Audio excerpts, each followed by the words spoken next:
number 54. Thank you so much for joining us this evening. My name is Mark, one of the co-hosts here. Sitting to the left of me tonight is the Trauma Master of Puppets himself, Udi. What is up? Hey, what's going on? Good evening. Good evening. Coming a little bit late tonight, but that's okay. We have a special guest, special friend on tonight, Theme Park Conductor. So let's roll the introduction and we'll get to him.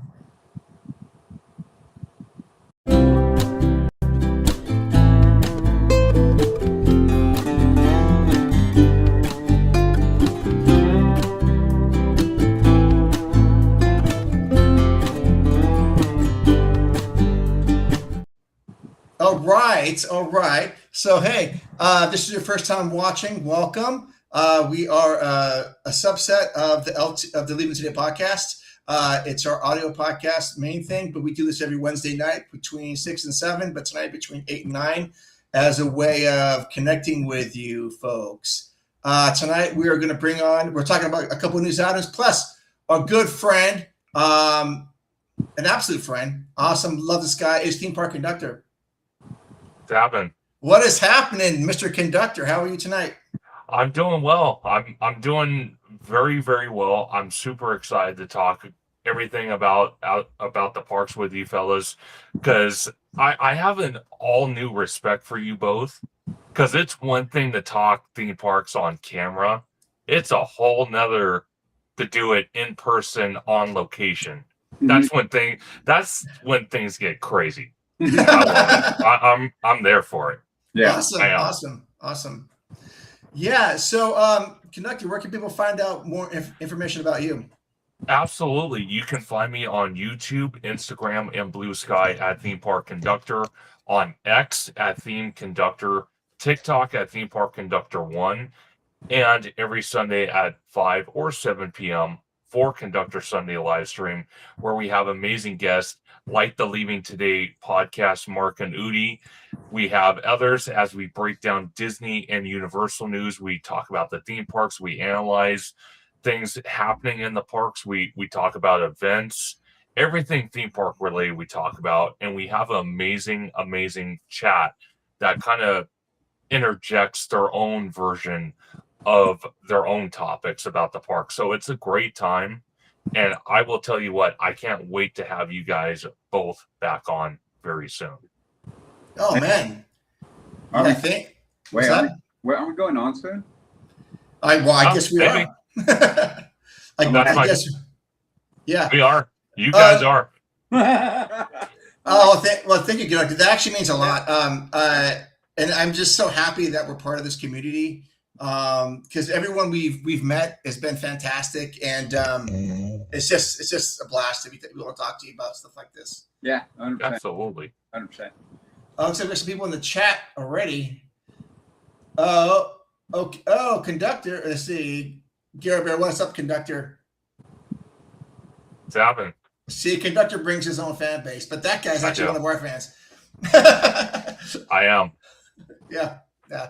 All right. So, yeah, I mean, you guys, who's ever watching us tonight, who's ever watching new, click and subscribe to us.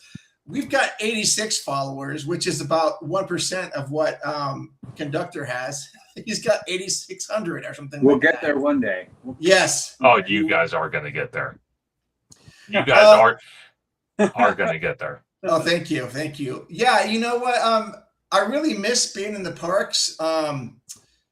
And that last video that you made, Conductor, it really, I sat there and when we were walking through the parks, I think it was July 2nd or 3rd, I just love that kind of stuff because it just takes me there. And I wish I was right there talking to you about stuff because I'm like, oh man, I know exactly what this is like. And so, dude, thanks for doing stuff like that. Of course.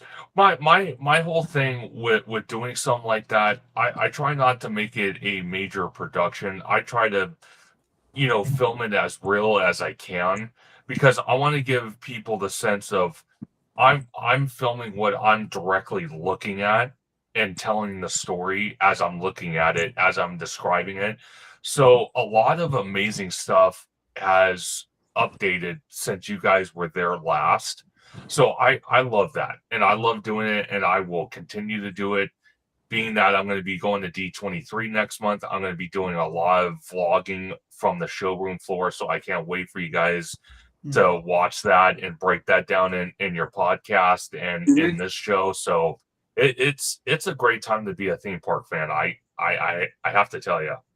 Oh, love it. Yeah, I couldn't agree more. I think one of the beauties of what we're doing right now and is the I feel like we talk about it a lot on our show that we feel the upsurge coming. We feel the momentum shift in the park and then also in the company itself, right, with the leadership change. And I feel like, yeah, right now, I mean, a while back we were kind of like on the we don't know what's going to happen kind of train, crossing our fingers, going, please, let's have some positivity back. And I feel like, yeah, there's more reason to be hopeful, more than usual. Yeah, you know? Yeah, absolutely. Yeah, and then yeah. So with you being there and you talking about this stuff, and this is why we love enjoying talking about it, because it adds to the whole thing of it being like, hey, for everybody out there who's been unsure about the park and unsure about this and that,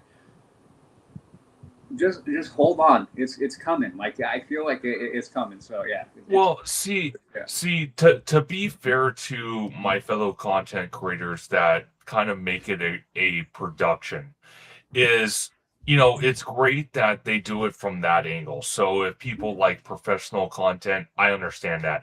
I'm more kind of like that raw cut video footage where I'm getting it with little production. I'm getting it out there. People can, scrutinize it. They can watch it, whatever they feel like doing. But my whole thing is I like to capture things as soon as they come out, because I kind of feel that's informative to the point where it decides, a family vacation for a family, that doesn't have the opportunity to live in Southern California close to these parks. Yeah. So I kind of feel like I'm the voice for them. Yeah, and I think you already know that. We say all the time, we're more about that. We like an authentic take, an authentic perspective, nothing overly produced. And again, no offense to anybody who does that way, because that's true too. But I think that's why we gel so well, is because we're all kind of in that same mindset. Like, we're just gonna go, and whatever we see, it's going to be an unfiltered, unadulterated, just raw take on up to the minute. Like, we're right there. This is what we're seeing. This is what we feel, and we could be wrong. We could be right, and it doesn't matter. We're just giving the opinion that we have right then and there. So I enjoy that. I enjoy the reality of it, and the authenticity behind it. So yeah, absolutely. Yeah. So when I'm sitting in my office and, it's, Monday afternoon, it's like, 2:00, and then conductor puts his walking through the park thing. I'm like, I love it, but I'm frustrated, but I'm so glad he's doing it, because I want to be there, and I want to try the food he's having, and I want to experience what he's doing. But hey, let's get to that in a couple of minutes. But let's talk about the first couple items here, the news, which, let's see, and this is pretty funny. And then this is from the OC Register, but this is Disneyland sells out of the $59 evening tickets in less than a week. So the cheap tickets are good for 5 hours on select days from July 12th through August 5th. And these things sold out in a few hours. Well, maybe a day they were sold out. Yeah, that's awesome, because we were talking about it in our group chat. Becky brought up, and like, hey, those aren't up anymore. And we're like, what? And then we literally was like, she's like, do you think they sold out? And I'm like, yeah. Or they're like, or it wasn't received very well. I forgot what, and I'm like, honestly, it could be both. Yeah, it could be both. It could have been both. I'm glad it's this one, believe it or not. I mean, oh yeah. So what do you guys think about that? I mean, first off, I know your thoughts, Udi, about them even having the tickets, but what are your thoughts, Conductor, about them having these tickets to begin with, and the fact these things sold out like within a day? Okay, so I have multiple thoughts. My first thought is, I'm kind of glad they're offering this, because when you look at Disneyland as a whole, it's very expensive to go to Disneyland if you're not a Magic Key holder. Right. So I'm glad they offered that, because tickets are just so astronomically high. It's crazy. They pretty much outprice a certain, well, a decent amount of people. Yeah. My other thought is, you know, and this is kind of more on the negative side, is, you know, are they getting desperate by offering such a low ticket deal because they know, at least for DCA, not Disneyland, because Disneyland is always a staple, always has been, always will be, but DCA is kind of like becoming a construction zone. You know, you know what I mean? You got all these different projects happening. You know, obviously most of DCA is open, but we've all talked about it one point or another. DCA is not a normal Disney park. It's kind of like its own its own stepchild of the Disney family. So it kind of feels like that Coney Island type theme park to me, at least. So I kind of feel that they're going out on a whim. Am I surprised that the tickets sold out within a short amount of time? No, because anything, whether it's theme parks or just anything like that in general, where a company charges so much for the experience and then all of a sudden, snap of a finger, they offer a ticket deal like that, people jump on that like you wouldn't believe. So I'm not shocked by that. Yeah. Well, you know, and I brought it up, and just because I know you, I haven't spoken to you, Conductor, about my point of view, so I'm just gonna, this is more for you. Sure. That I feel like while there's an aspect of desperation, but I think it's more to the point of it being because they want to regain some of the market that they've lost, and really I think it's tailored to the local.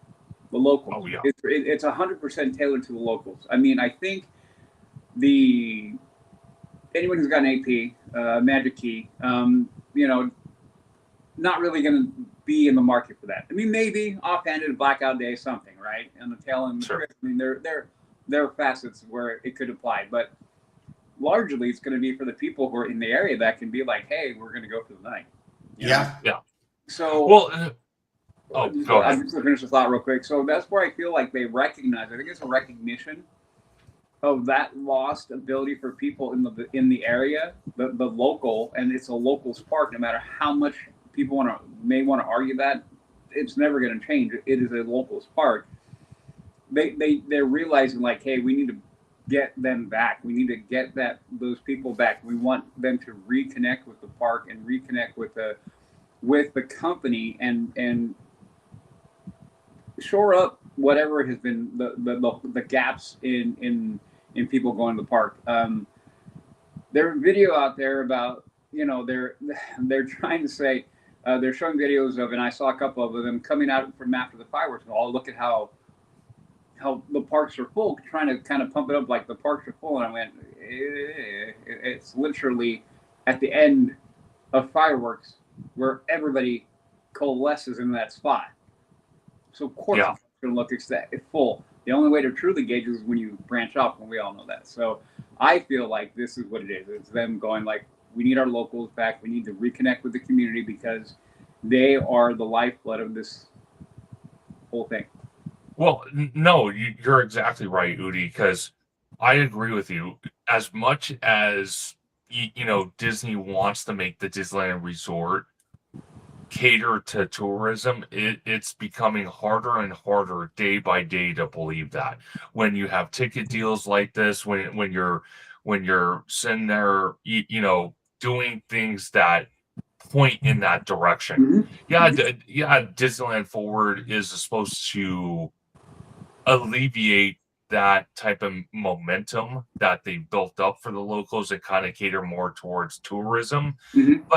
But Disneyland Forward is a 40-year project, and they're not going to build everything overnight. It's impossible. No. So it's just, I don't know. I kind of feel like, you know, it's not ever going to be Walt Disney World, and it's actually quite funny because I was just on a live stream just earlier with Jared, Orange Grove 55, and Vast Sky for theme park, and one of the things I said with the projects right now, both at the Disneyland Resort and then you got Walt Disney World. Okay, Walt Disney World and Universal Orlando, their projects are moving such at a faster pace because there's competition there. Out here in Southern California, basically Disney is the giant, and everyone else is Yeah. like the little village pillagers. So they have no competition. So when they have projects, they're not putting turbocharged speed into these projects. So that's why they don't see the tourism as much as they probably want to, because people are like, why am I going to spend thousands upon thousands of dollars for hotel stay, for flights, for food, for merch, for tickets, when the Disneyland Resort doesn't have much to offer? It's been kind of stagnant and the same for quite some time. And I understand, even for the Florida parks, you can't build stuff overnight. But the rapid speed of construction compared to out here in Southern California is tremendously different. So that's why Walt Disney World and Universal Orlando much cater to the tourism than Disneyland Resort out here in Southern California. Well, there's very good sound logic in that, but I'll add the one extra layer to it, which is I feel like Disney, if they could build at the pace that they were in Florida here, they would. They would, but I mean, we have obviously the footprint issue, right? Sure. Only so much area that they can actually work in order. I mean, we're seeing it now, right? With them, the demo of the parking lot, and they're going to put the structure and all that kind of stuff, right? This is the painstakingly slow process of what needs to happen over here because of the space. Add on top the wonderment of the red tape out here. So when you have and I don't know, I just don't feel like people fully grasp the level of how that hinders things. And again, and being in my field, the amount of stuff that we need to do is ridiculously, and it slows you down at levels like I will, if you guys want, after we're done, I will tell you the stuff that I've been doing the last couple of weeks and the stuff that we are having to do that is slowing it down to a snail's pace. Wow. Snail's pace. So okay, there are things. So anyway, so you're right in the sense that the competition level is different. But I feel like out here they've neglected the park because of they feel like, oh, people have this core connection with the park, and so no matter what we're doing, they're going to be going, right? Yeah. That has faded, I feel. And this is why I think we're seeing all these little things starting to pop up to go like, oh, we're realizing that we've lost some of that connected connectivity with the community, and they're trying to pull it back. Well, see, it's interesting though, because when you look at, and you actually put it perfectly, when you look at the Disneyland Resort, they have a safe haven. They have the bread and butter clientele, which is the locals they can always depend on, compared to Walt Disney World and Universal Orlando that doesn't have that opportunity because their clientele is all tourism. Yeah, they have the locals, but tourism takes the cake out there. Oh, for sure. Yeah. So it's kind of like, that's another reason why I kind of feel just the Disneyland Resort just goes at a snail's pace with projects because, like you said, or like I said, they have no competition. But then, like you said, we kind of deal with like puzzle pieces out here. We have to build one thing in order to do the next thing, in order to do the next thing. Yeah. And I kind of feel that's probably, Walt Disney World's issue is they don't have that limitation of space. So when they build something, they could build it, but does really the creativity go into what they're building because of the fact that they have all the space and they can just kind of lackluster certain things that normally you couldn't do at the Disneyland Resort because of space limitations? That's a really interesting question, and honestly, that can be a topic all on its own. It really For sure. Absolutely. Yeah. Mark it down, Udi. Right. We have a comment or two. Let's see. Definitely sends a message that the appetite for more affordable Disney experience is strong. Yes, it does. It does.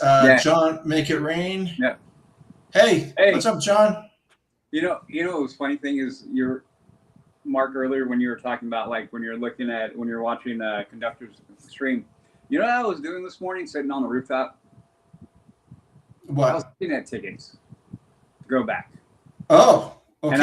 And then I was like, "What's up, Mark and Udi?" David is. Hey, what's up, David?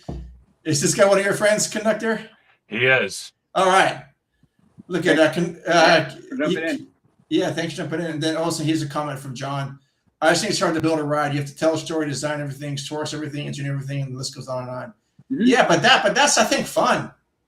Well, that's the fun part. Yeah. No, and honestly, I feel like as we're going through, and like you're saying, Conductor, piece after piece after piece, I'm like, and in my mind, I'm like, dude, that is so interesting to me. That like gets my mind going. I'm like, oh, I mean, we've all broken that down, right? Like, well, you know what they're doing over there in the parking structure, okay, and then that means, and then we started like moving along the road, like, okay, then that means this is going to happen. Oh, you know, yeah, you know what it's like, Udi, is one of those puzzles we had when we were kids that had like 15 tiles, but like one was missing, and you had to make a picture, and you had to remember that, and then finally after like 15 minutes you get like this picture. That's kind of what this is to me, right?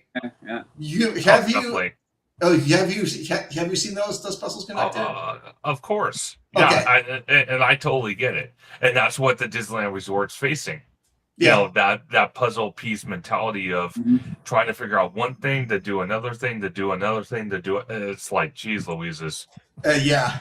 All right. Speaking of tickets, Udi said you were looking to buy tickets today. Well, I was looking at pricing, and then so here's my thinking. Like I looked at the pricing right today. I'm like 2 days, and I started kind of looking around, and yeah, for a 2-day park hopper it was $430.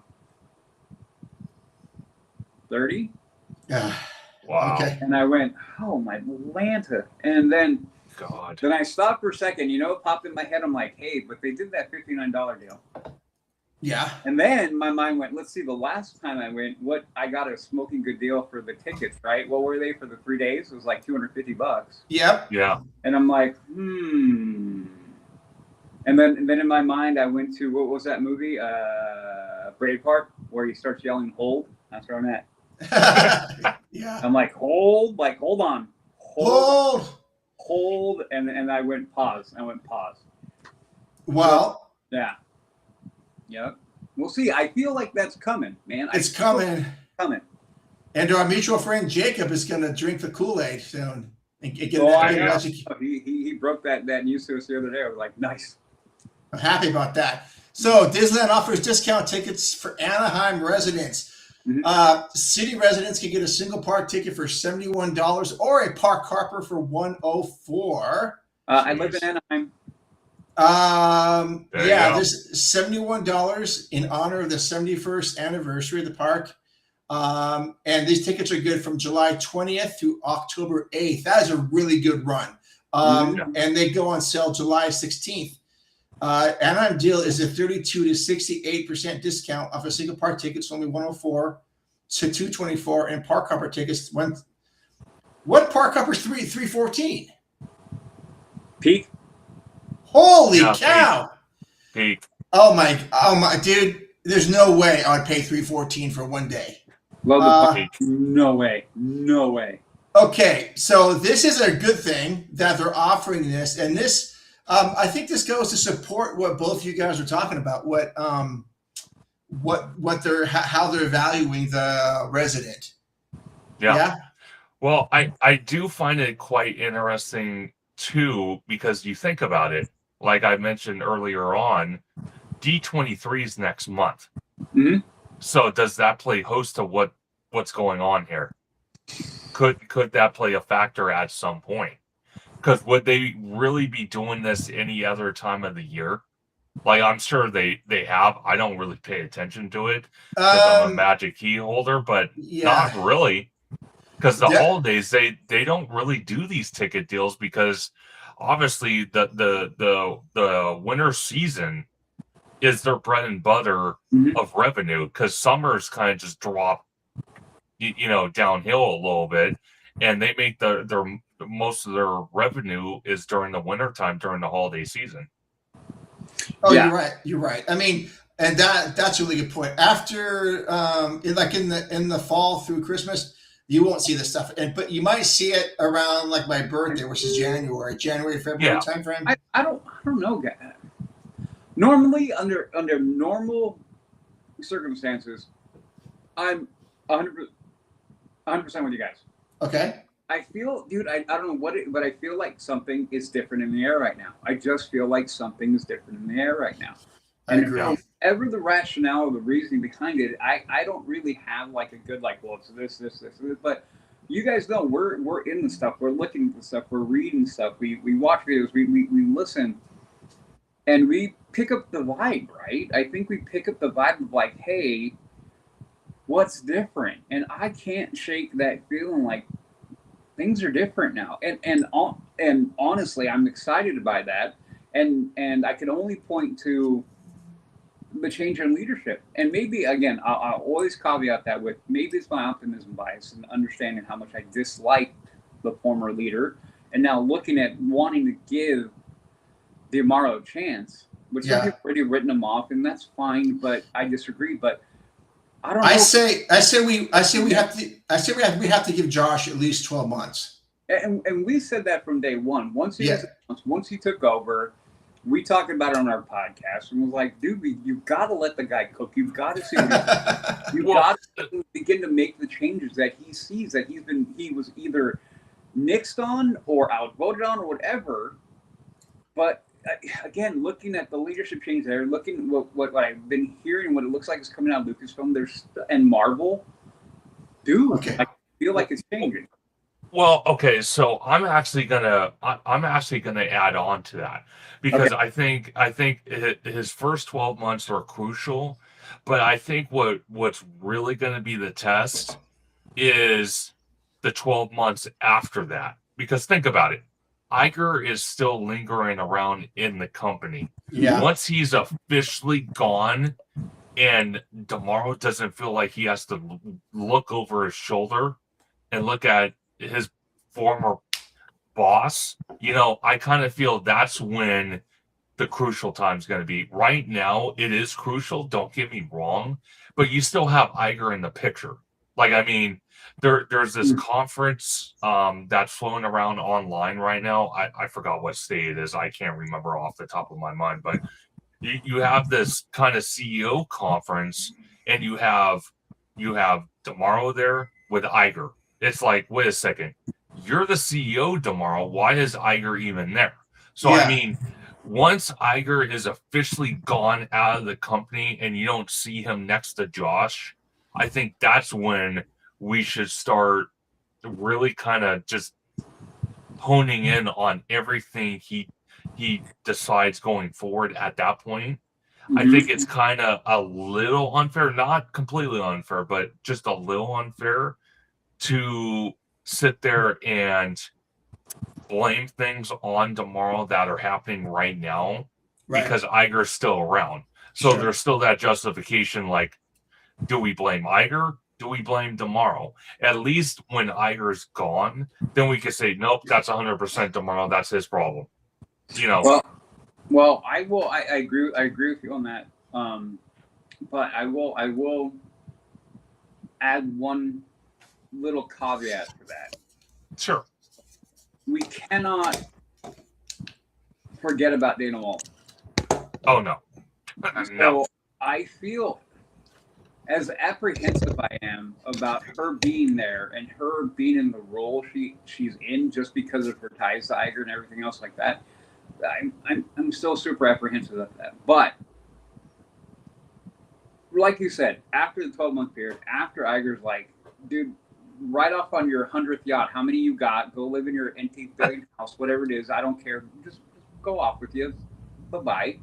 And then I'm hoping, and this is what I feel like it's setting up this way. Again, me just looking at the tea leaves, trying to figure it out. It feels like Josh is setting up that as soon as that happens, he's going to go bang, bang, bang, bang, bang, start knocking these things out. That way, any threat that Dana Walden may be, giving or he's picking up or anything is to knock that down and be like, nope. Like, if you guys didn't think I could handle this job and this is why you have this woman like hanging out over here just in case, let me quash that right now and show you guys I am the right guy for the job. Yeah. Don't need him. Don't need her. Let her be over there. Don't ever bring her up into my C-suite because I don't need her. And not in negative, just I don't need you. I don't need her. That was the problem with Chapek, is because he was blunt and sharp with that. I don't need you. Yeah. And that was the whole fault. That was the downfall of him, because he basically didn't put it very nicely. Like, if I need you, but he shushed away Bob Iger, and he got all in his. But anyway, so that's another aspect to that. Yeah, after he's gone, it's really when the pressure is going to be built. But I don't know, just listening to the things, I'm like, he's setting up his chess pieces. I feel like he's kind of putting them in. Oh, we got a comment. Let's see. I don't think we'll see the results of tomorrow's leadership for a year or two. Everything happening now for the near future are the results of Iger and Chapek, in my opinion. Yeah. To an extent, yes. But we also got to remember, nothing has been set in stone. So even Coco, I mean, let me just use that. We all got thrown for a loop with Coco. We're like, oh, it's going to go like this. Look at the footprint, blah, blah, blah. And we're all like, that's clearly the way it's going to go. Nothing's set in stone. No. Nothing. Once he's in, no matter if the money invested, time, effort, energy, how many things have been created and just dropped by the wayside by Disney and any creative entity, really. I mean, Mark, you make music. How many tracks and how many riffs have been like, you spend time, effort, energy, and like, it's just not good enough, you toss it. Too many. That's what I'm saying. So that's one of the things, is like, many people are right. Like, you're right. Like, once they begin this yacht starts moving, this ship starts moving, it's hard to slow it down, but it doesn't mean it can't. So I feel like and if I'm him, this is me thinking, if I'm Josh, I'm wanting to put my fingerprints in that right away. Somehow, some way, so you can be like, yeah, that started under this guy, but this is what I did to it, and look how much better it is. Well, see, you make an excellent point, because when you look at it, like Coco, like Avatar at DCA, being that D23 is next month, and we've been saying it lately, a lot of us, is if we don't hear information, at that weekend event, especially the parks panel, which is I believe the 15th, then that's going to throw alarm bells off and say, okay, well, now what? Now we're still not hearing anything about Avatar. We're still not hearing anything about Coco. And I kind of feel that Josh really can bring the Walt Disney Company into the next level, because when you look at the competition, when you look at Universal, they just announced that Comcast and then the Parks division are splitting off. Mm-hmm. So what could that mean for the Parks division on being like with future projects? Mm-hmm. Meaning that with the Walt Disney Company, there's still a whole company. There is no separation. So it makes you wonder, can Josh and his administration really take advantage of that? Why they have the opportunity. Well, I will. You're right, and I feel like the two positive points that you can take out of the situation is, one, comparing the two companies. Disneyland's a theme park company, and I always say is a theme park company that happens to make movies and animation and do cruises. Yeah. Theme park company. Universal movie company. Media company that happens to do theme parks. That's one of the biggest things that I always say is like the big difference between both. The second one, actually, funny enough, is the podcast is coming out on Monday. Our co-host Becky went to Universal and has an annual pass at Universal, and we basically talked about what the mentality was behind it. And without going into it, the other part of it, and I think it plays that the main differences between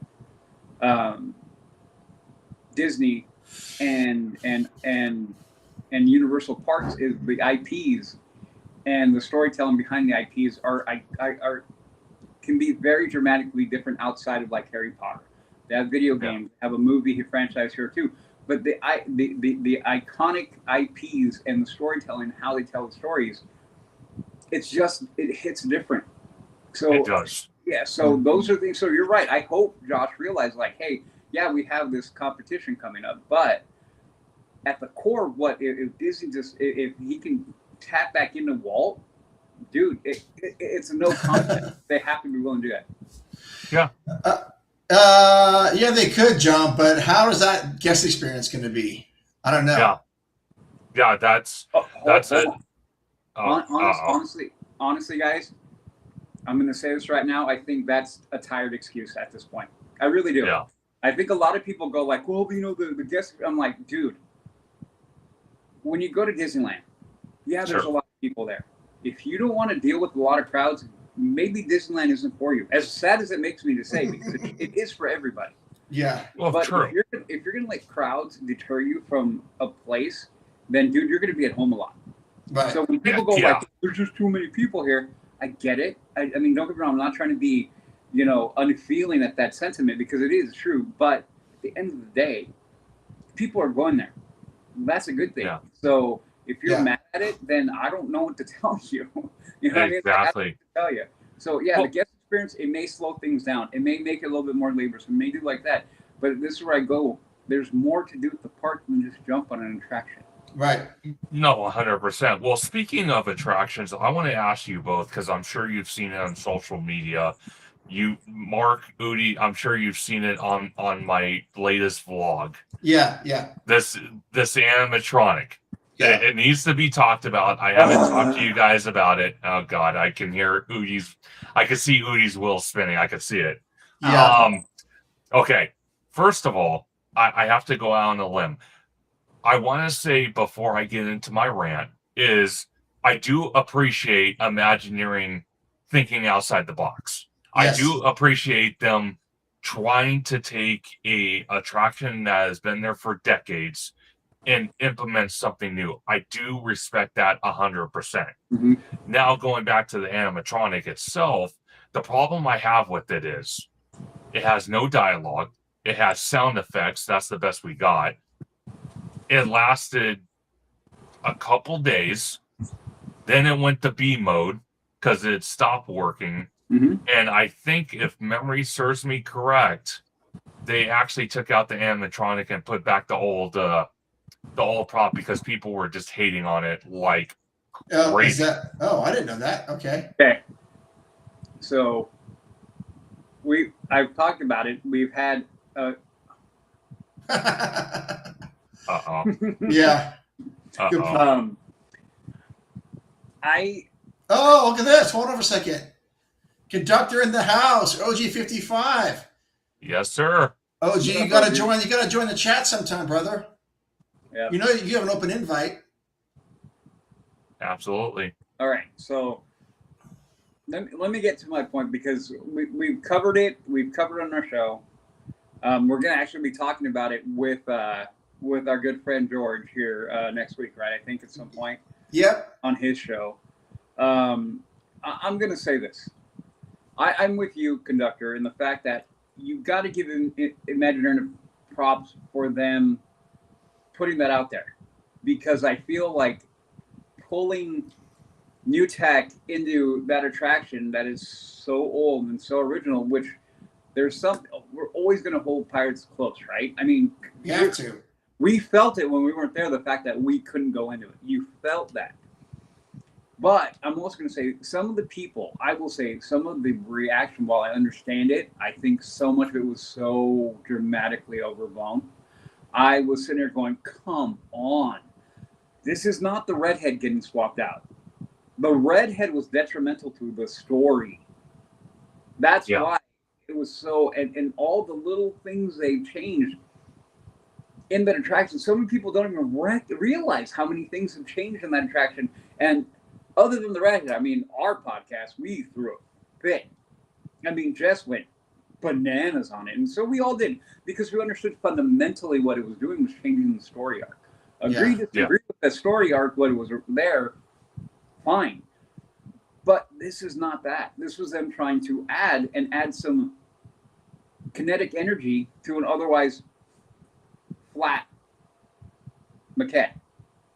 So if they and they because we saw the reports, I saw the reports, and we brought up in the group chat and said, I'm pretty sure it's broken, and it may have been swapped out. And I said, you know what, I don't mind that it's broken. There's a B mode for a reason, and good. If it breaks and they pull it, that means that they're paying attention. Like, no, okay, so we put it out there, we let it run. For all we know, them pulling out was always the plan. People going, oh, I don't like it, and see how we got it pulled. Slow your roll. I don't think so. I really don't think so. I really think it's them going, okay, this isn't ready. We thought it was ready. They probably were testing it. They're probably doing it. And then you put it into a real world scenario, it broke. Okay, well then how did it break? Why did it break? I'm just gonna tell you this. I'm literally dealing with that stuff right now in my trade. We're trying to figure out why things were breaking, and we're literally pulling things out and sending them off for them to get ripped apart to figure out why they broke. Right. So I'm all for this. If they can perfect that tech and put it back, but they do need to add dialogue. Those critiques are fair. Yep. No dialogue. The voice was kind of weird, but I will tell you this. I enjoyed the fact that they had some kinetic movement. They're adding the story, pulling the doubloon. We all know the story now. You pull it, with the movie. They're incorporating that. So I'm in support of that thought process. I'm in support of that trying. I'm supporting that effort of them going, hey, we need to improve this attraction, even though people love it, and we really could just leave it like that for another 50 years and no one probably care. But it's them trying to do stuff to bring some more energy in that attraction. No, 100%. And actually, I do agree with you, on the fact that they could have been beta testing this new technology, because this new technology, from what we're hearing from Imagineering and Disney themselves, is that this new technology with these animatronics are going to be heavily incorporated into the new Coco attraction. Mm-hmm. Right. So why not test it now to work out the kinks before they build before they go vertical on the Coco attraction, incorporate these animatronics, and then all of a sudden they open it and people are just hating on it instead of realizing, hey, we got a brand new attraction, it's adding capacity, it's telling a story. Mm-hmm. Everyone's going to hone in on the animatronics. So I do appreciate them testing it out, trying to get the sense and feel of the community that goes into Disneyland and rides this classic icon of an attraction, and give feedback. I think that was one of the best things they could do. But me and Orange Grove 55 have talked about on his channel is that, did Imagineering, as best of their intentions were, for their YouTube channel, getting up close and personal with the animatronic, did it do it favors or did it damage its image by doing that? Because that animatronic with their projected Muppet face was really never meant to be seen that close. Well, it's a good question. Yeah, that's a good question. And honestly, these are the ones where we can try to, pontificate about what we think. But I think in this moment in time, it's realizing that this is going to be the tech that we're going to get in Coco. So Sure. I'm happy with them doing this right now. And again, fundamental no change to the story, fundamentally no change to the attraction.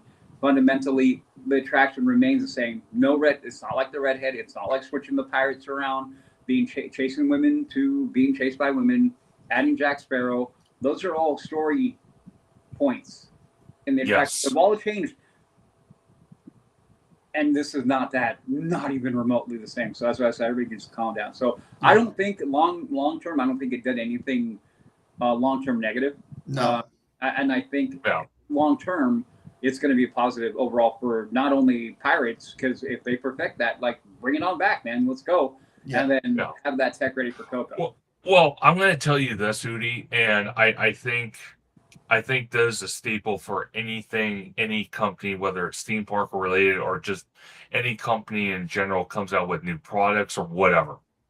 You're never going to please everybody. Mm-hmm. There's always going to be backlash on everything you do, whether you're under the microscope or not. So I think people just have to realize and have that mindset. Hey, the thought process was there. Like, I mean, they didn't have to spend whatever they spent on this animatronic. They kind of just said, you know what? We're keeping pirates the same. That's it. We're not going to do anything. We're going to leave it alone and just not do anything. We're just going to maintain it, and that's it. That's something that OG likes to call the soccer mom family. They don't pay attention to those details. They see something new, and they're like, whoa, look at this.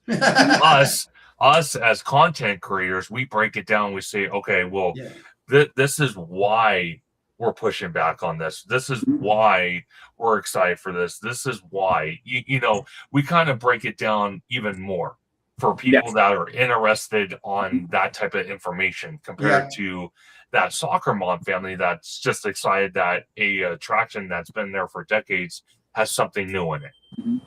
And just to kind of put a button on it, let's imagine if they opened Coco without perfecting the tech. Right. Sure. You tell me which one's the worst effect. Sure. Look at Tiana. I don't think Tiana's value will ever recover. Because when it came out, they put the tech out there and it was failing left or right, and that I feel tainted that attraction. Added the taint. We'll put it that way. Put it nicely to that attraction. And so it'll never change. That attraction is done. So they cannot do that with anything moving forward. I think we said it before. From this moment on, everything that Disney does in a big scale needs to be knocked out of the park. Yeah.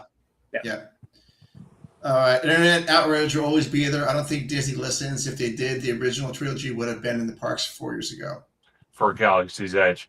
I think. No, we're not going down there tonight. I stopped myself. Yeah.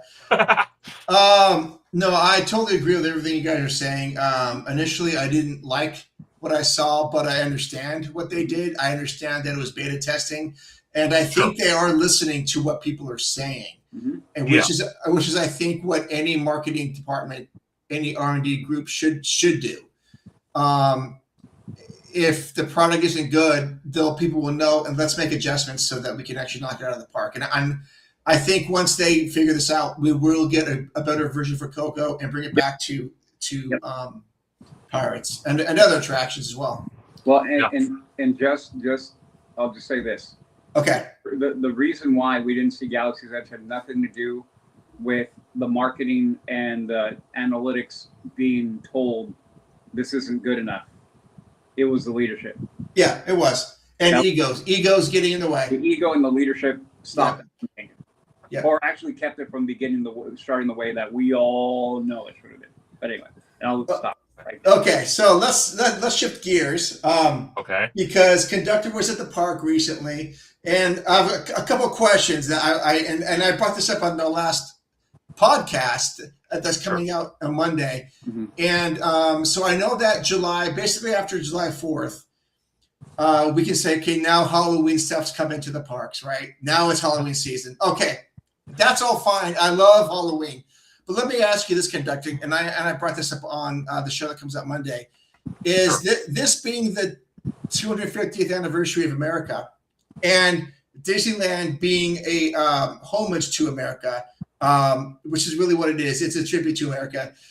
How cool, and would you have been supportive if they said, okay, from July to like end of August, we are going to make this like an American themed 2 months where we're going to have outdoor barbecues and like apple pie and ice cream and special hot dogs, or have a sit down dinner barbecue where we could showcase what Americana is for people, like a state fair sort of thing for the last 2 months, from July to August. Would you have been okay with that?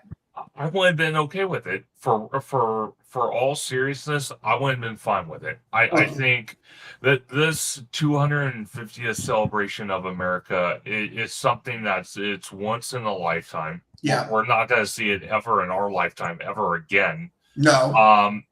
And my personal being on it is, I think, and this is just my personal thought, on what's going on politically, and I'm not going to go down that road too far, but being that politically what's going on in our country now, I think that's why companies, they kind of did the spur of the moment to celebrate the 250th. And now it's kind of gone and passed.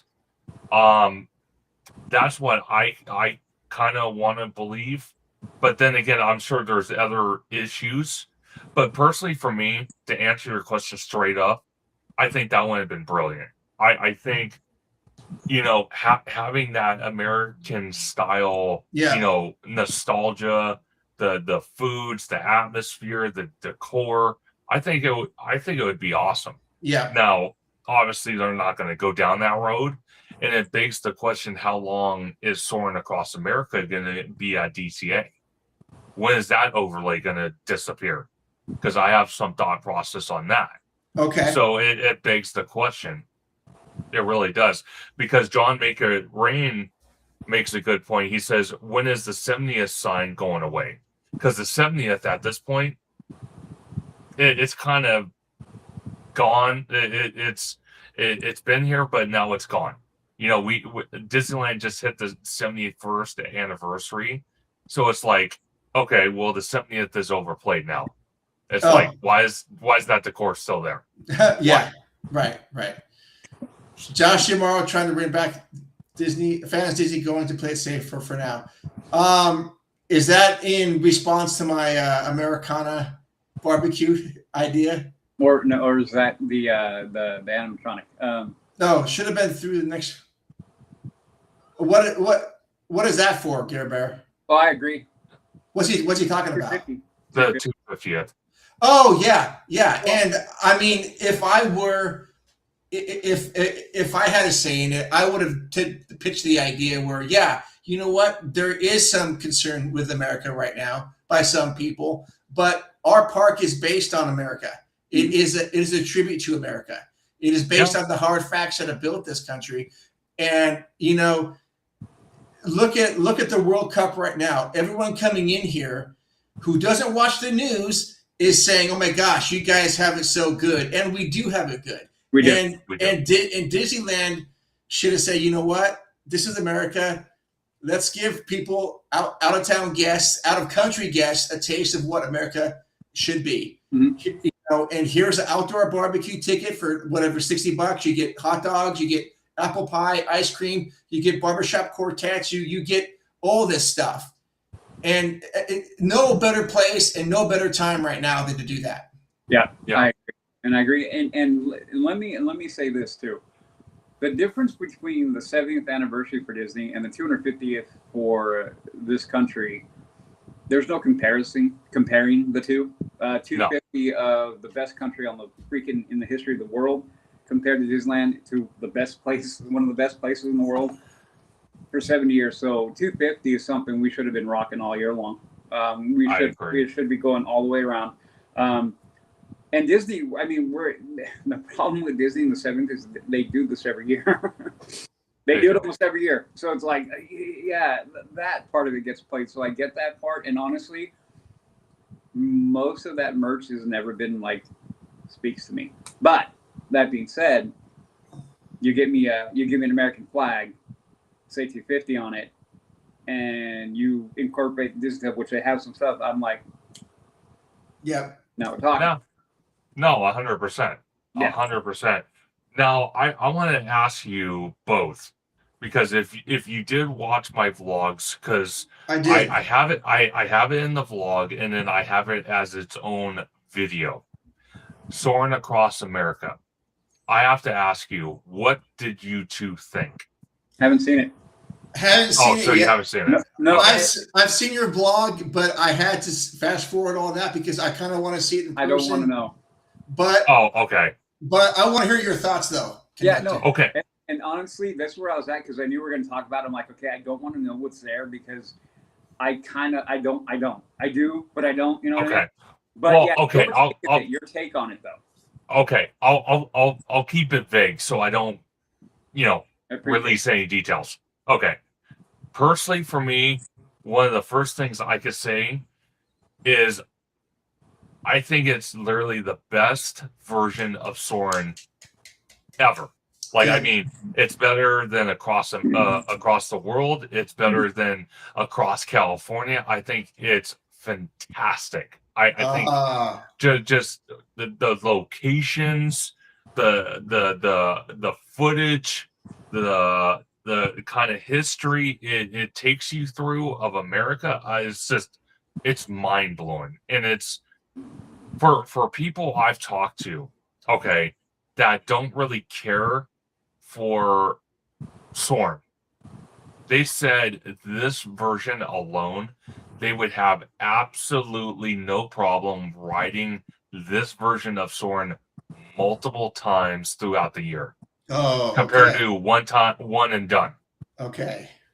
And I think Sam the Eagle here, off to my shoulder here, would agree with that. I love that thing. Yeah, this thing, oh my God, this thing is fantastic. I love this thing. This thing's awesome. Oh yeah, it's a popcorn bucket, right? It is. Okay. It is. So I have some questions about Soarin' though, just real quick. I want to talk about the bucket, but so the things that made it good, was it the quality of the filming? Was it the transitions? Was it brand new sets? Or what made it good for you? Okay, so I think there's multiple things. I think it's location, because when you think about it, Soaring Across the World and Soaring Across California, those two have not changed since they came out. So we've been so dredged in those two versions for so long, it's been oversaturated and it's become boring and just non-appealing. So I think this is just a hot ticket right now. Okay. But I think, like I said, the locations, the scents that come with those locations that gets pumped into the ride for each location, I think the transitions, the elements of America and 250, I think that's why people that don't really care for Soarin' have no problem going on it when they're at the resort. Okay. Well, currently only a 35-minute wait for it. Yeah, I believe it, because think about it. This is where I think Disney really screwed the pooch, in my personal opinion, releasing the version of America at Walt Disney World 2 months prior. That was the worst mistake they could have done. That's strange. Why they did that, I don't know. I don't think any of us will know. It's one of the stupidest decisions they could have made, because 2 months ago, we're not celebrating America. We're still going through turmoil politically. And again, I'm not going to get into that, but it was not the right time to divulge that. When they debuted at DCA on July 2nd, that was the time for both coasts Mhm. to debut this version. And one Great. thing I will respect is on that day, on July 2nd, they had the outside of the attraction debuted in the 4th of July banners. The bunting was inside the queue space. You had all the at least the mass majority of the cast members, the Imagineers, that helped put this version together for Soarin'. At the ride exit, clapping for everybody that went through the ride, and they were there for hours on end. Wow. Okay. So I do appreciate that very much. So I know. Mark, you want to take a quick drive? Man, if only you had an annual pass, Udi. Well, I don't care. I'd pay the $100 for one day. $59 park evening ticket. Oh, I can't. You can't. Oh, 71 though on July 16th. He's not an Anaheim guest. I'm not Anaheim guest. I mean, Anaheim resident. I gotta know somebody's got one. No, they're checking it. So, but anyway. Oh man. Yeah, I'm so stoked for this. I mean, I'm happy to hear that. Honestly, yeah, me too. I'm so happy to hear that. Yeah. Yeah. Besides the popcorn bucket, did you see any? I saw you. I think you went briefly into somewhere and saw some merchandise. Right? Did you film that? I did film a little bit. I kind of feel. I kind of feel that the merch was there, but it wasn't there. Gotcha. Like they kind of went a little harder with it, but it's only for a limited time, so I get why they went the direction they did. Yeah. Yeah. But I do have to say for the merch that they did have, I could tell you straight up, the Mickey with the 250 was going hard. Like the shirts, hard. And out in Walt Disney World, because I don't think Disneyland had it. I wish it did, but they didn't. They had the pins. Those flew off the shelves. And if you look on eBay right now, they're going for astronomical prices. On the DisneyStore.com, sold out. Those pins flew out of there. Oh yeah, I saw the Luke X-wing one. That one looked nice. Yeah, the Luke X-wing one, that was one. I don't think it had anything to do with 250, but that was really cool to see. They had it on display. But being that they had a limited run, I kind of feel like they should have had more, for people that couldn't be there on July 2nd or even July 4th weekend. So I kind of feel they missed the opportunity because, like I said, 250 is a once in a lifetime. Like, I mean, I'd be lucky, seriously, to experience America 300, and that's pushing it because I'd be 80 some years old. So, yeah, that's even touchy. So, again, it's kind of, I kind of feel like they kind of went a little harder with the merch. Okay. But overall, like the bunting and the decorations, how did that look to you throughout the parks? I think DCA with the decor when it comes to it, I think it kind of lacklusters. Disneyland was where it was at. Okay, that's where the mass majority of the decor is at. Yeah, to be fair, that's the way I want it. Okay. Yeah. Because like I said at the beginning of the show, DCA has and always will feel like Disney's stepchild park. It's not part of the normal park aesthetic. Even though you look at Walt Disney World, you have the Castle Park, then you have Hollywood Studios, then you have Animal Kingdom. It's still not the same though. And then you have Epcot. It's still not the same. DCA is just, there's something about DCA that just doesn't fit the Disney aesthetics. Like I said, it reminds me of Coney Island or Santa Monica Pier. Like a glorified version of that. We will revisit. We will revisit this in about 4 years. We'll see how that is. Oh yeah, exactly. Yeah. Okay. Well, what were your thoughts on Earl's Sandwich? And what were the prices over there? Oh God. Okay. Earl Sandwich was the prices were they were decent. They were a little pricey, just a little bit. Not Okay. too crazy, but they were decent. But Mhm. that sandwich, oh my God. That sandwich, the meat was, oh my God. It was fresh. It was Oh, tender. okay. Oh my God.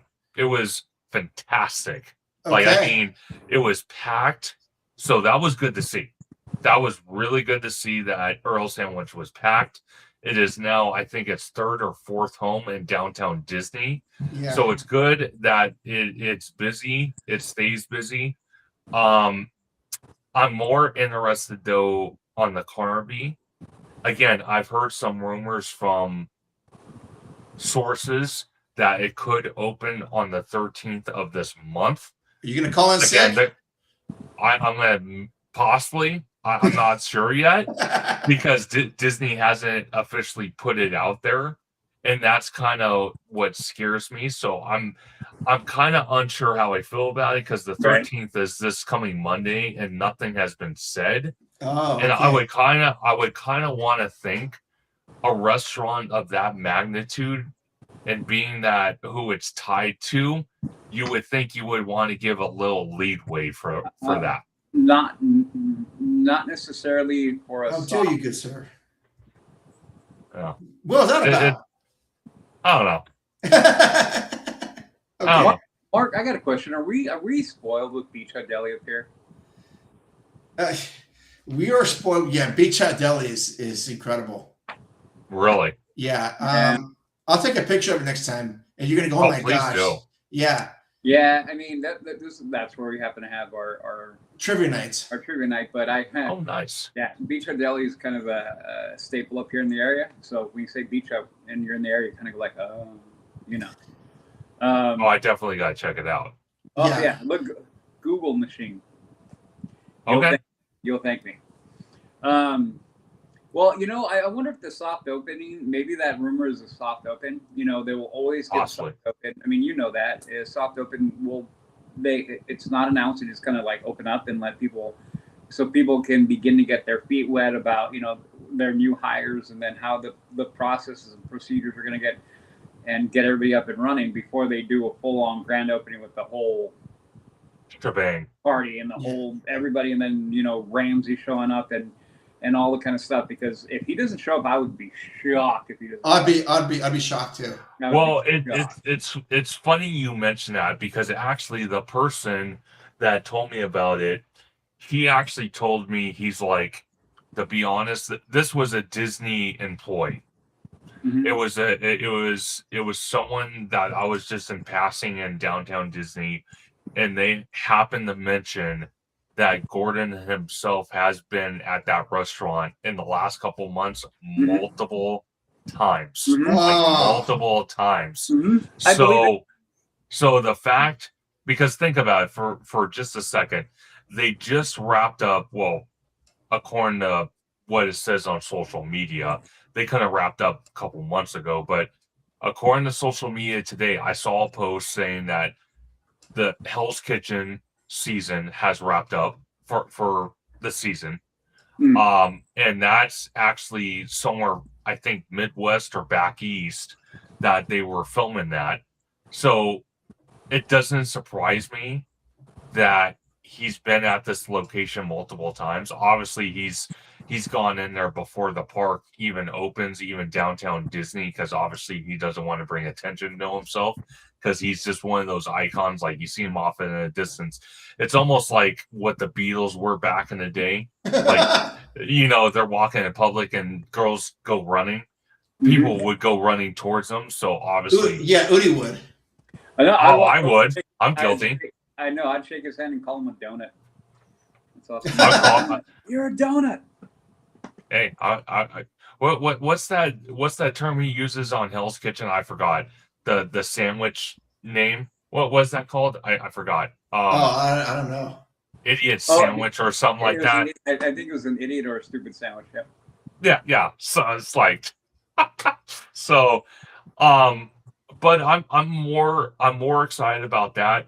My whole thing is, and I know you guys aren't from around here in Southern California, but Udi, since you mentioned you lived in Anaheim earlier on, No, close to Anaheim, but yeah. Okay, close to Anaheim. Okay, close. So you might actually relate to this.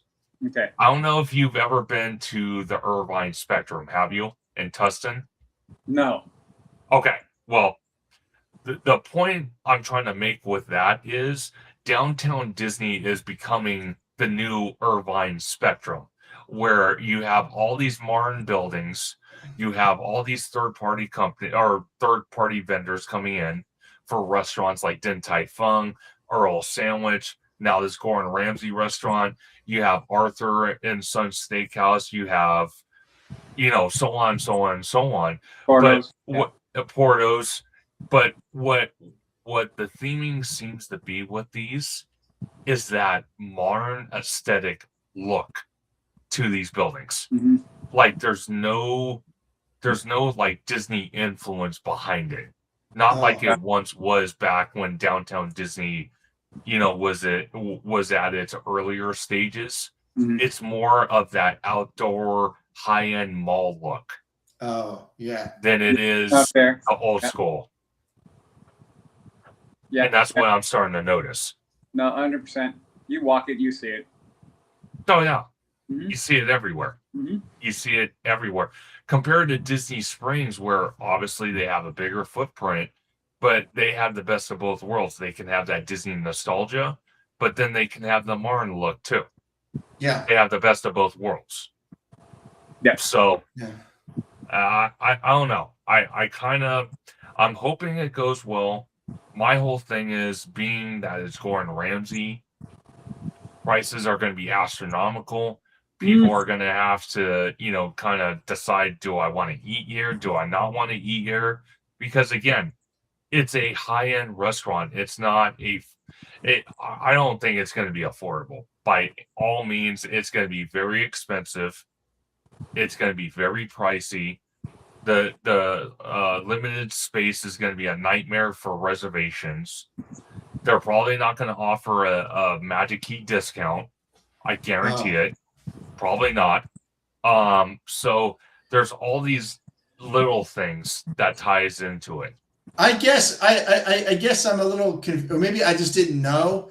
But the Carnaby to me seemed like it was more of a chill pub type of place. But the way you're describing it's more like a fancy restaurant. Is it a fancy restaurant or? Yeah, it's going to be a pub tied in with a fancy restaurant. Oh, okay. I didn't know about the fancy. Okay, cool, interesting. So think about it as Din Tai Fung, but his version. Okay. High and upscaled. Okay. That's what it's going to be. Well, I hope you're saving your money. Yeah, pretty much. Mm-hmm. Pretty much. Yeah, well, I think I might do Arthur and Sons just once, just to see what it's like. But I really want to go there. I really want to go there with Udi and just try bourbons and see the different tastes and things like that. Oh, for sure, for sure. Yes. Like, I'm very eager to try the food, like the steaks, the high-end meats. I want to try it. I want to say I did that. No, is it going to be something I'm going to hit every single time? Absolutely not. No. I think my new go-to, believe it or not, is Earl Sandwich for right now because of that sandwich. It's just phenomenal. Well, okay, I'm just saying until Portos opens, because Portos might offer some. I don't know. Well, I went to the Earl Sandwich site for downtown Disney, and all the sandwiches were like $10. Is that? But I think that can't be right. I mean, if people are complaining about the prices of sandwiches, $10 is not bad. Yeah. No, I think that's certain sandwiches. Okay. But other sandwiches, I think, were like maybe 18. I think the sandwich I got was 18, but to be fair, the sandwich was decent size. Okay. All right. It was a very decent size for what you're paying. So I can't complain about that. Like, I mean, they cut it in half.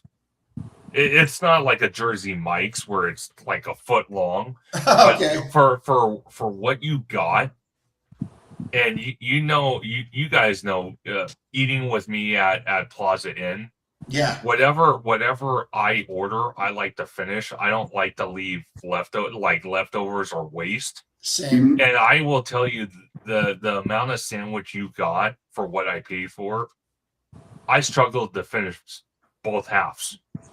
It was that big and that fulfilling. So Gotcha. Okay. Okay. I think I'd be down for trying that. I saw their breakfast sandwiches and those just look great. I mean, I haven't tried that. I mean, yeah, I just saw like their menu and there's pictures of them. Like, I think I'd be down for a breakfast sandwich. Yeah, one thing I would love to take you guys to, and I don't know if you guys would be down for it. Yes. Because it's been a staple of mine, me and George, for a little while now. Storytellers.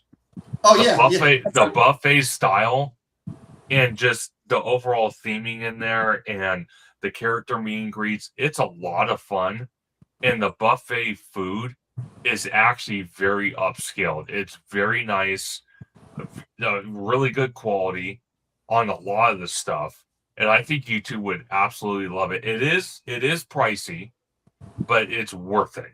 Okay. It's worth it. I'll be down.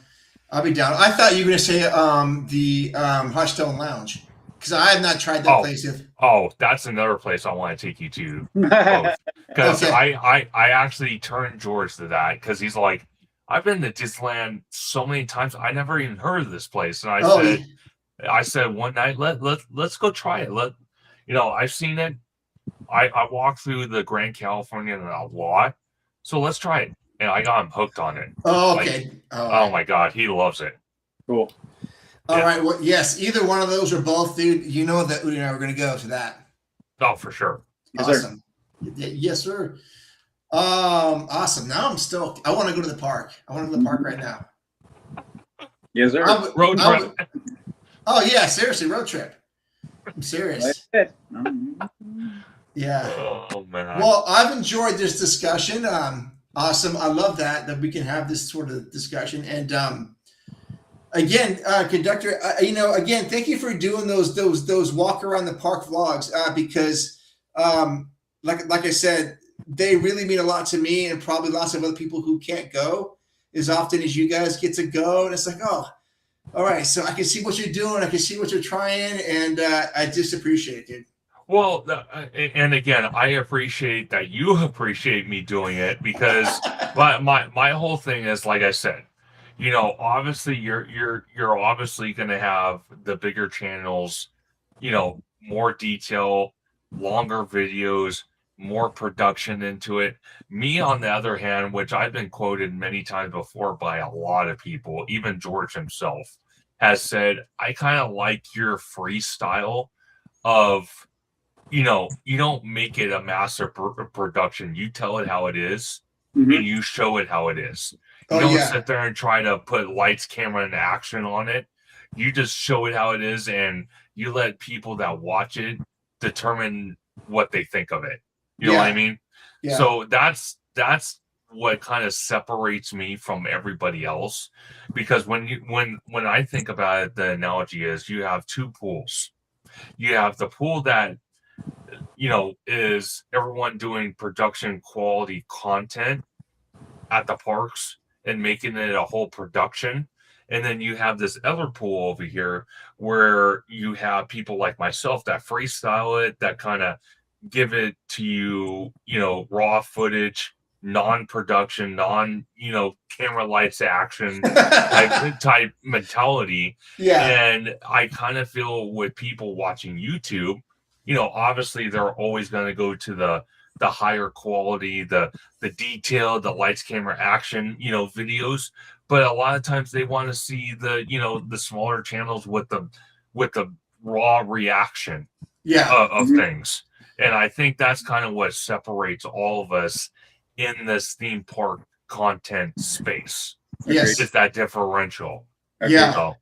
I totally agree with you. I was to say, one of the first videos I had ever seen of you before I actually got to talk to you I was laughing so hard because and Uh-oh. you were, I think it was you were eating something. I think it was a churro, and you wanted Oh, to God. show what was inside, and the whole thing fell out and rolled around or something. Do you remember that? Okay. So that was that was at DCA Okay, Festival of Holidays, okay, and I was trying that churro. I was in the little kind of like picnic area. Yeah, yeah. that's what happened. I was trying to showcase the camera. It was cold that day. It was rainy, so it was very wet all over the place. And I was trying to, get it with the camera, and I'm like, Yeah, damn it. Eh, That's yeah, that's when you saw it. And I yeah. thought, George, dude, I mean, George was like kind of off camera watching me. He's like laughing, like Oh he's yeah. bent over laughing. I'm like, dude, this is serious, man. I know, serious. Well, no, what I appreciated was that you didn't say, "Okay, cut. I'm gonna go buy a whole new churro. Right. I'm gonna make it look nice." I'm like, dude, this No. guy's doing it right, and we're just laughing along because that's all like real life stuff. I mean, Oh yeah. churros are falling, hamburgers are falling. I mean, everything's all over the place. I love it. Yeah. And I do appreciate Orange Go 55. He's been very much a inspiration to my channel. He actually says Conductor is down to earth and his content feels like nerds talking nerdy stuff and it's fun. And I couldn't agree more. Like I mean, on topics like theme parks, studio, any topic, there's always that differential of, like I said, lights, camera, action compared to someone that has a different perspective. Just because in life, just because everyone else is doing that one thing does not mean that you have to join that coalition. You could go a whole separate way of the same subject and kind of give your twist on it. And sometimes that actually works better because people kind of get sick and tired of seeing that other group doing the exact same thing, filming Yeah, it the exact same way. They want to see something a little bit different from a different perspective. They don't sure. want to see the same thing they could see 500 other content creators doing. Right, They want right. to see something different. And that's what I try to offer to the table. Awesome. I love it. I love it. Okay, well, awesome discussion tonight. So I want to thank you for joining us, Conductor. And then OG55, if you're out there, you're always welcome to come on. You could come on with Conductor. You can come on by yourself. We'd love to talk to you about all this stuff. All right. So where can people find out more information about you, Conductor, again?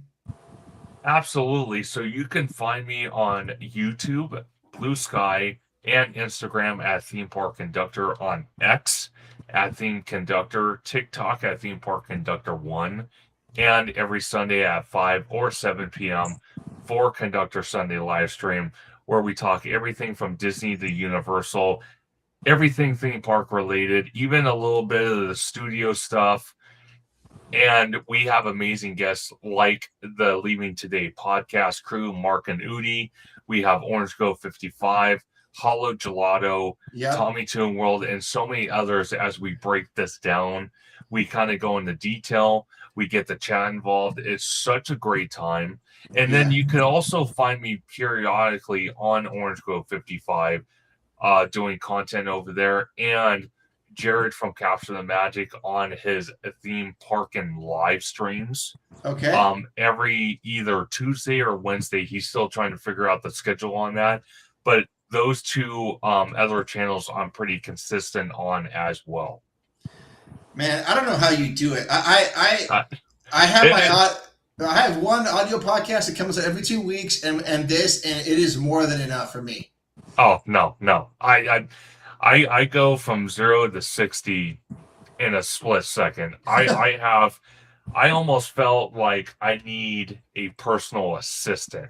And I know that sounds ridiculous, but with all this theme park news coming out, with all the studio movies coming out, like the live action Moana, Toy Story 5, the new Minions movie, the Odyssey, all these different movies coming out, I feel like I can't keep my appointments straight. Like, I mean, I'm getting text from OG. I'm getting text from Jared. I'm getting text from Hollow Gelato. I'm getting texts all over the place. Hey, you want to do a live? You want to do a like? I can't keep track of it. It's exciting for me because Yeah. I love it. I live in that thrill factor, and I love talking about this stuff. I can talk about this stuff forever. And Okay. obviously, I've already proven that doing a 12-hour live stream with George. So I've already proven I can go that direction and that far. So, I mean, you know, the possibilities are endless for me. Yeah. But again, it's something I enjoy. It's something if I'm mentally capable of doing 10, 15, 20 years from now, I'm going to keep doing it. Good for you, Until I say I can't do it anymore. Awesome. Well, we definitely appreciate all the work you're doing. So. Yep. Absolutely. All right. So, Udi, where can people find out more information about you? You can find me on my other podcast, my audio podcast, The Amanda Show. Then, obviously, on our podcast, the Leaving Today podcast, which comes out every other Monday, which we're going to have a new episode dropping this coming Monday. We talk about, Universal stuff. It's a pretty good. Yeah. I thought it was pretty good. Then you can find me on, obviously, here, and then on my Instagram, which is HAXGOALIE Haxville. All right. Awesome. Yeah, and you can find me at Leaving Today Podcast, the audio version. Then here every Wednesday night, either from 6 to 7, or tonight 8 to 9:30. Yep. So we gotta be a little flexible sometimes, and that's awesome. And then you can find our podcast wherever you stream any audio podcast. We're all over the place. Gearing up for episode 250. Next show, we're going to record that. Yep. So that's a huge thing for us. Looking forward to that. So it's going to be fun. Yeah. Okay. So again, I want to say thank you to the conductor for hanging out with us tonight, for giving some time to us, and we appreciate it. I love talking to you, brother. And I look forward to doing more stuff with you. I look forward to next time we can all go to the park and walk around and have good conversations and go grab dinner at Storytellers or Hearthstone or both or whatever one night. Just we will make it happen. Yep. Oh, absolutely. I like I said, it's one thing to talk to you both on camera. It's a whole different experience, you know, in the park. Because the first time I saw you two, I was excited. I'm like, okay, this is going to be a great day. Oh, you did? At Disneyland. And I'm looking at Udi. And the first thing I noticed right off the bat, I was looking at him. I'm like, man, he's taller than I thought. And then I looked at his shoes. I'm like, dude, you're wearing shoes that I wear at work, and I can't wait to kick off my feet when I get home. And you're sitting there walking around Disneyland with them. I'm like, what? Yeah, Udi's a strange bird. Hey, I love it. I love strange. I love my boots. I know you do. Hey, there you go. So we got one last comment here. Great show, LTP. Thanks again for coming on, Conductor. Yes. Yeah, that's special. He comes on and hangs out with us. Yeah. It's not lost on us that you take time for us. So. Yep. All right. So we love you. Adventures out there, and we will see you in the parks.